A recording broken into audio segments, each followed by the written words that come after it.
एक बार की बात है, एक किसान था जिसका नाम हफीज था। वह अफ्रीका में रहता था। वह अपनी ज़िंदगी से खुश और संतुष्ट था। हफीज खुश इसलिए था कि वह संतुष्ट था। वह संतुष्ट इसलिए था क्योंकि वह खुश था। एक दिन एक अक्लमंद आदमी उसके पास आया। उसने हफीज को हीरे के महत्व और उनसे जुड़ी ताकत के बारे में बताया। उसने हफीज से कहा, अगर तुम्हारे पास अंगूठे जितना भी बड़ा हीरा हो तो तुम पूरा शहर खरीद सकते हो, और अगर तुम्हारे पास मुट्ठी जितना बड़ा हीरा हो तो तुम अपने लिए शायद पूरा देश ही खरीद लो। वह अक्लमंद आदमी इतना कहकर चला गया। उस रात हफीज सो नहीं सका। वह असंतुष्ट हो चुका था, इसलिए उसकी खुशी भी खत्म हो चुकी थी। दूसरे दिन सुबह होते ही हफीज ने अपने खेतों को बेचने और अपने परिवार की देखभाल का इंतजाम किया और हीरे खोजने के लिए रवाना हो गया। वह हीरों की खोज में पूरे अफ्रीका में भटकता रहा पर उन्हें पा नहीं सका। उसने उन्हें यूरोप में भी ढूंढा पर वे उसे वहां भी नहीं मिले। स्पेन पहुंचते पहुंचते वह मानसिक, शारीरिक और आर्थिक स्तर पर पूरी तरह टूट चुका था। वह इतना मायूस हो चुका था कि उसने बार्सिलोना नदी में कूदकर खुदकुशी कर ली। इधर जिस आदमी ने हफीज के खेत खरीदे थे, वह एक दिन उन खेतों से होकर बहने वाले नाले में अपने ऊंटों को पानी पिला रहा था। तभी सुबह के वक्त उग रहे सूरज की किरणें नाले के दूसरी ओर पड़े एक पत्थर पर पड़ी और वह इंद्रधनुष की तरह जगमगा उठा। यह सोचकर कि वह पत्थर उसकी बैठक में अच्छा दिखेगा, उसने उसे उठाकर अपनी बैठक में सजा दिया। उसी दिन दोपहर में हफीज को हीरो के बारे में बताने वाला आदमी खेतों के इस नए मालिक के पास आया। उसने उस जगमगाते हुए पत्थर को देखकर पूछा, क्या हफीज लौट आया? नए मालिक ने जवाब दिया, नहीं, लेकिन आपने यह सवाल क्यों पूछा? अक्लमंद आदमी ने जवाब दिया, क्योंकि यह हीरा है, मैं उन्हें देखते ही पहचान जाता हूँ। नए मालिक ने कहा, नहीं, यह तो महज एक पत्थर है, मैंने इसे नाले के पास से उठाया है। आइए मैं आपको दिखाता हूँ, वहाँ पर ऐसे बहुत सारे पत्थर पड़े हुए हैं। उन्होंने वहाँ से नमूने के तौर पर बहुत सारे पत्थर उठाए और उन्हें जांचने परखने के लिए भेज दिया, और वे पत्थर हीरे ही साबित हुए। उन्होंने पाया कि उस खेत में दूर दूर तक हीरे दबे हुए थे। दोस्तों, इस कहानी से हमें क्या सीख मिलती है? इससे हमें कई महत्वपूर्ण सीखें मिलती हैं। पहली, दूसरों के खेत की घास हमेशा हरी लगती है। दूसरी, जब हमारा नजरिया सही होता है तो हमें महसूस होता है कि हम हीरों से भरी हुई जमीन पर चल रहे हैं। मौके हमेशा हमारे पांव तले दबे हुए हैं। हमें उनकी तलाश में कहीं जाने की जरूरत नहीं है, हमें केवल उनको पहचान लेना है। अगली सीख है, हम दूसरों के पास मौजूद चीजों को देखकर ललचाते रहते हैं, इसी तरह दूसरे हमारे पास मौजूद चीजों को देखकर ललचाते हैं। हमसे अपनी जगह की अदला बदली करने का मौका हासिल करके उन्हें खुशी होगी। अगली सीख मिलती है, जिन्हें मौके की पहचान नहीं होती उन्हें मौके का खटखटाना शोर लगता है। अगली सीख है, मौका जब आता है तो लोग उसकी अहमियत नहीं पहचानते, जब मौका जाने लगता है तो उसके पीछे भागते हैं। और आखिरी सीख मिलती है, कोई मौका दोबारा नहीं खटखटाता। दूसरा मौका पहले वाले मौके से बेहतर या बदतर हो सकता है, पर वह ठीक पहले वाले मौके जैसा नहीं हो सकता। इसीलिए सही वक्त पर सही फैसला लेना बेहद जरूरी होता है। गलत वक्त पर लिया गया सही फैसला भी गलत फैसला बन जाता है। दोस्तों, आज की ऑडियो बुक के हमारे लेखक हैं शिव खेरा, और उनकी एक बहुत ही प्रसिद्ध कहावत है, जीतने वाले कोई अलग काम नहीं करते, वे हर काम अलग ढंग से करते हैं। दोस्तों, आज की ऑडियो बुक में हम उन 8 सीक्रेट्स की बात करेंगे जो आपका नजरिया अच्छे से बदल देंगे और आपका जीवन पूरी तरह बदल जाएगा। तो चलिए शुरू करते हैं अपने पहले सीक्रेट से, जिसका नाम है change focus, look for the positive. अपनी सोच बदलें और अच्छाई खोजें। हमें अच्छी चीजों का खोजी बनना पड़ेगा। हमें जिंदगी के सकारात्मक पहलू पर ध्यान देना होगा। किसी इंसान या किसी हालात के बुरे पहलू के बजाय उसके अच्छे पहलू पर गौर करना शुरू करें। हम में से ज्यादातर लोगों को अपनी ही सोच का माहौल इस ढंग से ढाल लेता है कि हम गलतियों और कमियों को ढूंढने के आदी हो चुके होते हैं और इसीलिए तस्वीर का अच्छा पहलू हमसे अनदेखा रह जाता है। दोस्तों, आगे हम इसे एक कहानी से समझते हैं। सोने की तलाश में, look for the gold. Andrew Carnegie अपने बचपन के दिनों में ही स्कॉटलैंड से अमेरिका चले गए। उन्होंने छोटे मोटे कामों से शुरुआत की और आखिरकार अमेरिका में स्टील बनाने वाली सबसे बड़ी कंपनी के मालिक बन गए। एक ऐसा वक्त आया जब उनके लिए 43 करोड़पति काम करते थे। करोड़ रुपए इस जमाने में भी बहुत होते हैं, लेकिन सन 1920 के आसपास तो उनकी बहुत ज्यादा कीमत थी।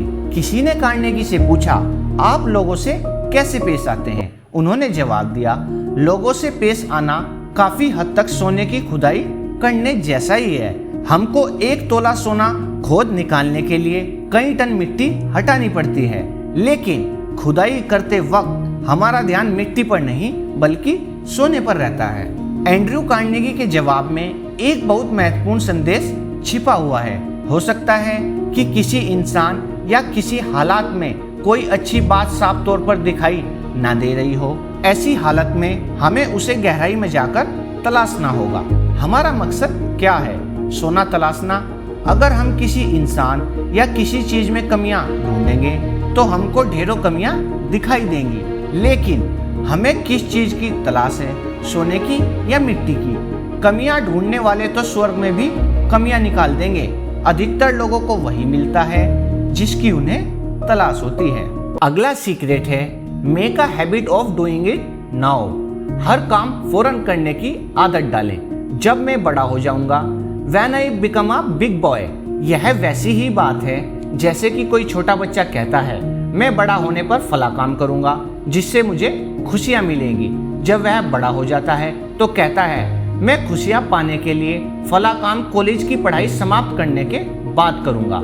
जब वह कॉलेज की पढ़ाई समाप्त कर लेता है तो कहता है कि उसे खुशियां पहली नौकरी हासिल करने पर मिलेगी। पहली नौकरी मिलने के बाद वह कहता है कि उसे खुशियां शादी हो जाने पर मिलेगी। शादी हो जाने पर वह कहता है कि उसे खुशियां तब मिलेगी जब उसके बच्चे स्कूल जाने लगेंगे। जब उसके बच्चे स्कूली पढ़ाई पूरी कर लेते हैं तो वह कहता है कि उसे खुशियां रिटायर होने के बाद मिलेगी। और रिटायर होने के बाद वह क्या देखता है? वह देखता है कि उसकी आंखों के सामने ही पूरी जिंदगी गुजर चुकी है। कुछ लोग अपनी टाल मटोल की आदत को भारी भरकम शब्दों की आड़ में छिपाते हैं। वे कहते हैं, मैं बारीकी से सोच रहा हूँ, और 6 महीने के बाद भी वे सोच ही रहे होते हैं। वे यह नहीं समझते कि दरअसल उन्हें एक बीमारी है जिसे बारीकी से सोचने का लकवा पैरालिसिस बाय एनालिसिस कहते हैं। इस वजह से वे कभी सफल नहीं हो पाते। टाल मटोल करने वालों की एक और नस्ल होती है। ये लोग कहते हैं, मैं तैयारी कर रहा हूँ, न केवल 1 महीने बल्कि 6 महीने के बाद भी वे तैयारी ही कर रहे होते हैं। ये लोग भी नहीं समझ पाते कि उन्हें बहानेबाजी की बीमारी है। वे लगातार बहाने बनाते रहते हैं। अगला सीक्रेट है, develop an attitude of gratitude. एहसान मानने का नजरिया बनाएं। लोग किसी बात का मनचाहा मतलब कैसे निकालते हैं, यह बताने के लिए मैं आपको एक कहानी सुनाता हूँ। एक डॉक्टर को शराबियों के एक समूह को संबोधित करने के लिए मेहमान वक्ता यानी कि गेस्ट स्पीकर के रूप में बुलाया गया। वह उनके सामने कोई ऐसा नमूना पेश करना चाहता था जिससे उन्हें यह एहसास हो कि शराब सेहत के लिए नुकसानदेह होती है। उसने 2 कांच के बर्तन लिए, एक में साफ पानी भरा और दूसरे में शराब भरी।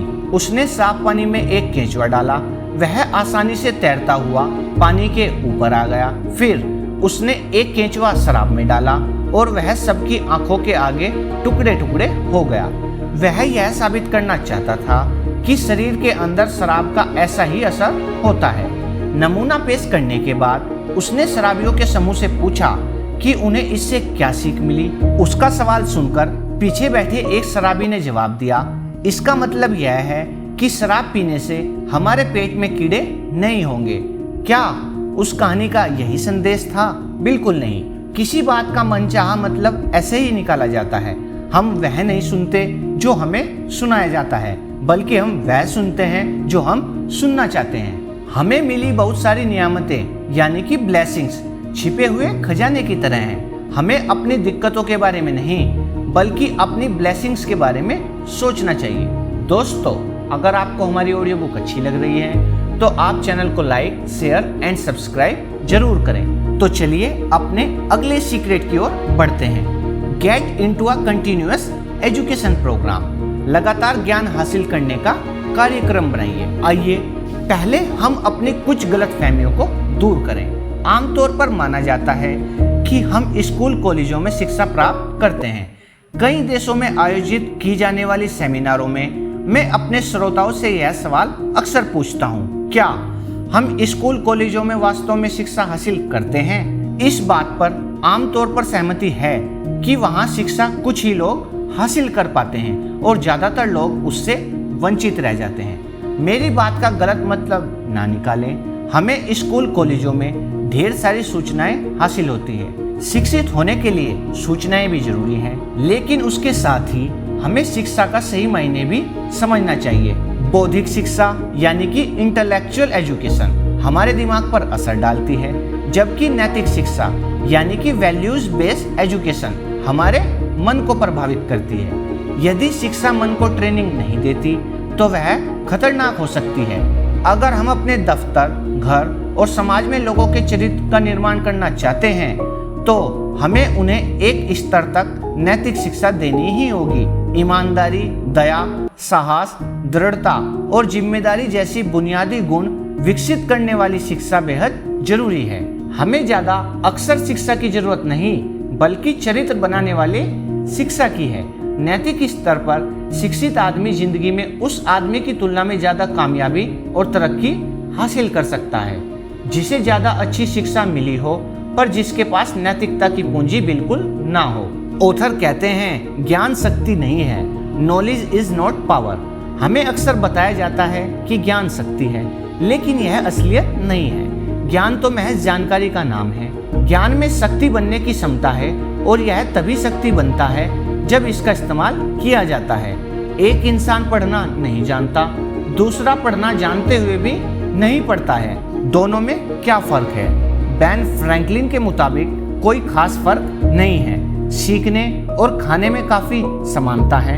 अहम बात यह नहीं होती कि हमने कितना खाया है, बल्कि यह होती है कि हमने कितना पचाया है। सच यह है कि ज्ञान में शक्ति छिपी होती है, पर असली शक्ति बुद्धिमत्ता है। शिक्षा के कई रूप होते हैं। इसका मतलब केवल ग्रेड और डिग्री हासिल करना नहीं होता है। शिक्षा के दायरे में ये सारी बातें शामिल हैं। अपनी शक्ति को बढ़ाना, आत्म अनुशासन सीखना, दूसरों की बातें ध्यान से सुनना, सीखने की गहरी इच्छा होना।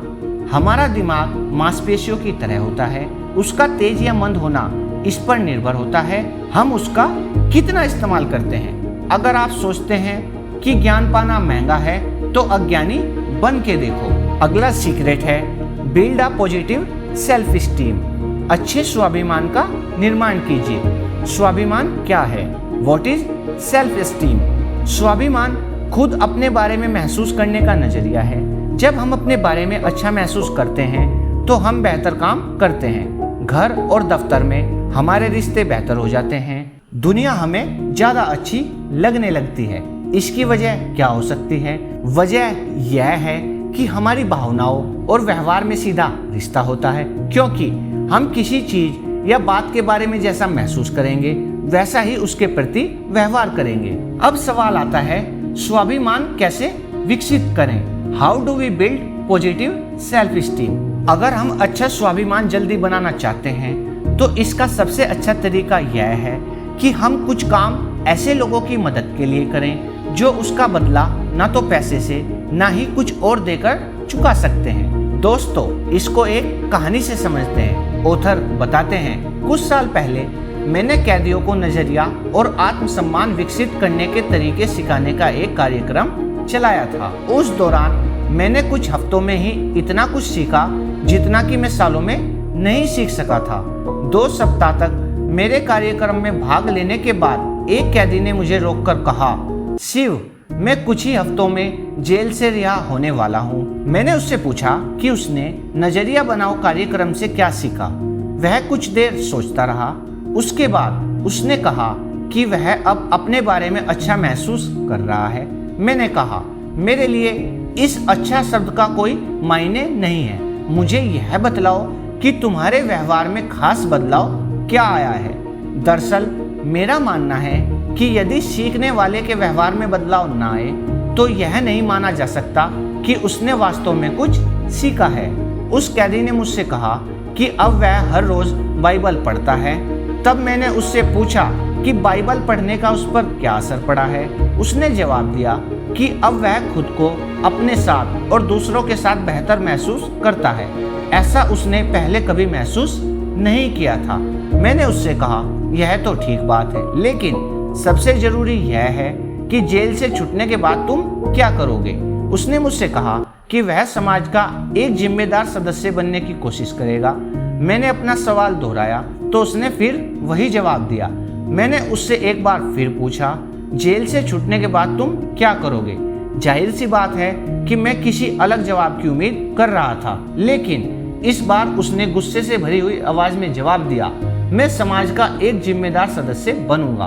तब मैंने उसे बताया कि उसके पहले के जवाब और इस बार के जवाब में एक शब्द का अंतर था। पहले उसने कहा था, मैं बनने की कोशिश करूंगा, पर इस बार उसने कहा है, मैं बनूंगा। इन दोनों जवाबों में कोशिश शब्द का फर्क था।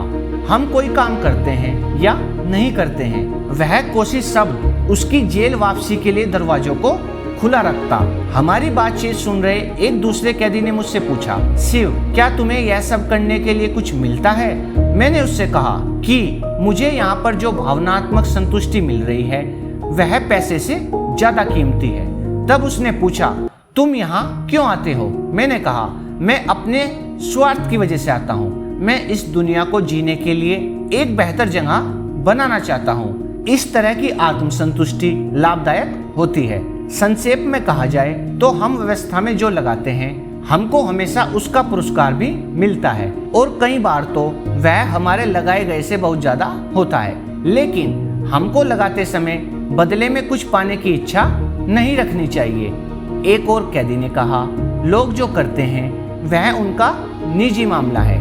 अगर कोई नशीली दवाई लेता है तो इससे तुम्हारा क्या लेना देना है। तुम उन्हें उनके हाल पर क्यों नहीं छोड़ देते हो।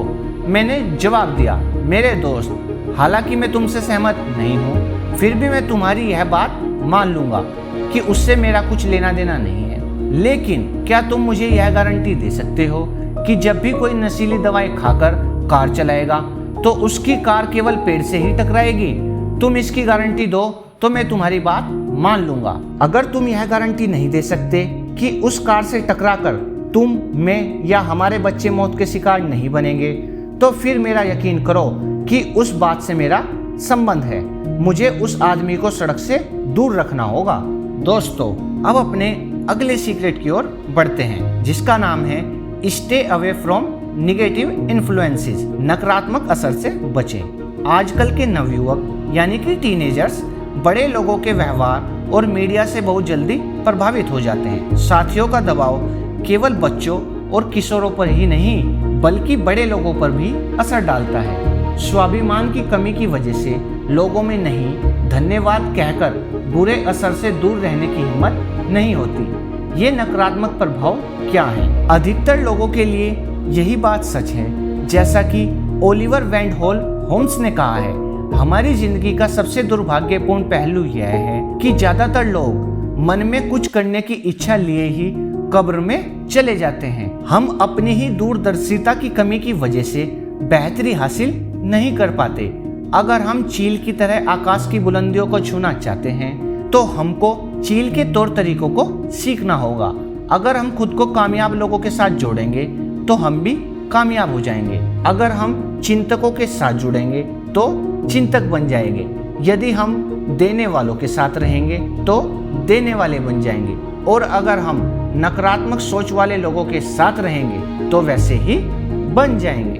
दोस्तों, अब हम अपने अगले सीक्रेट की बात करते हैं, जिसका नाम है learn to like the things that need to be done. जरूरी कामों को पसंद करने की आदत डालें। जो जरूरी है उससे शुरू करें, फिर जो मुमकिन है वह करें, और आप अचानक पाएंगे कि आप नामुमकिन काम भी करने लगे हैं। कुछ काम ऐसे होते हैं जिन्हें हम पसंद करें या ना पसंद करें, पर वे हमें करने ही पड़ते हैं। जैसे कि एक माँ अपने बच्चे की देखभाल हर हाल में करती है। कोई जरूरी नहीं है कि इससे उसे हमेशा सुख मिलता हो, बल्कि कई बार तो यह तकलीफ दे हो सकता है। लेकिन हम ऐसे जरूरी कामों को अगर पसंद करना सीख लें तो फिर नामुमकिन भी मुमकिन बन जाता है। दोस्तों, अब अपने अगले सीक्रेट की ओर बढ़ते हैं, जो हमारी ऑडियो बुक का लास्ट सीक्रेट होने वाला है। तो चलिए आगे बढ़ते हैं। Start your day with something positive. अपने दिन की शुरुआत किसी अच्छे सकारात्मक काम से करें। सुबह के वक्त सबसे पहले कोई अच्छी चीज पढ़ें या सुने। रात में अच्छी तरह सोने के बाद हमारा तनाव दूर हो चुका होता है और हमारा अवचेतन मन किसी बात को बड़ी आसानी से कबूल कर लेता है, यानी कि सबकॉन्शियस माइंड। इससे दिन भर के लिए एक लय बन जाती है और हमारी दिमागी सोच का ताना बाना सही रूप ले लेता है, जिससे हमारा पूरा दिन अच्छा बन जाता है। खुद में बदलाव लाने के लिए हमें सोचे समझे ढंग से कोशिश करनी होगी और पूरे संकल्प के साथ अच्छे विचार और व्यवहार को अपनी जिंदगी का हिस्सा बनाना होगा। सकारात्मक विचार और व्यवहार को अपनाने का अभ्यास रोज करें और इसे तब तक जारी रखें जब तक आपकी यह आदत ना बन जाए। हार्वर्ड यूनिवर्सिटी के विलियम जेम्स का कहना है, अगर आपको अपनी जिंदगी बदलनी है तो उसकी शुरुआत फौरन करें। एक बार हम जीतने वाले और हारने वाले की मेंटेलिटी को देख लेते हैं। जीतने वाला हमेशा समाधान का हिस्सा होता है, हारने वाला हमेशा समस्या का हिस्सा होता है। जीतने वाले के पास हमेशा कोई ना कोई कार्यक्रम होता है, हारने वाले के पास हमेशा कोई ना कोई बहाना। जीतने वाला कहता है, मैं आपके लिए यह काम कर देता हूँ। हारने वाला कहता है, यह मेरा काम नहीं है। जीतने वाले के पास हर समस्या का कोई ना कोई हल होता है, हारने वाले के पास समस्या है हर समाधान के लिए। जीतने वाला कहता है, मुश्किल होने के बावजूद यह काम किया जा सकता है। हारने वाला कहता है, इस काम को किया जा सकता है पर यह बहुत मुश्किल है। कोई गलती करने पर जीतने वाला कहता है, मैं गलत था। हारने वाले से कोई गलती होती है तो वह कहता है, इसमें मेरी कोई गलती नहीं थी। जीतने वाला वचनबद्ध होता है, हारने वाला खोखले वादे करता है। जीतने वाले की आंखों में कामयाबी के सपने होते हैं, हारने वाले के पास खोखली योजनाएं होती हैं। जीतने वाला कहता है, मुझे कुछ करना है। हारने वाला कहता है, कुछ होना चाहिए। जीतने वाला टीम का हिस्सा होता है, हारने वाला टीम के हिस्से करता है। जीतने वाला लाभ को देखता है, हारने वाला तकलीफ को देखता है। जीतने वाला संभावनाओं को देखता है, हारने वाला समस्याओं को देखता है। तो दोस्तों, आज की ऑडियो बुक में इतना ही। जुड़े रहिए एक्सट्रीम मोटिवेशन के साथ।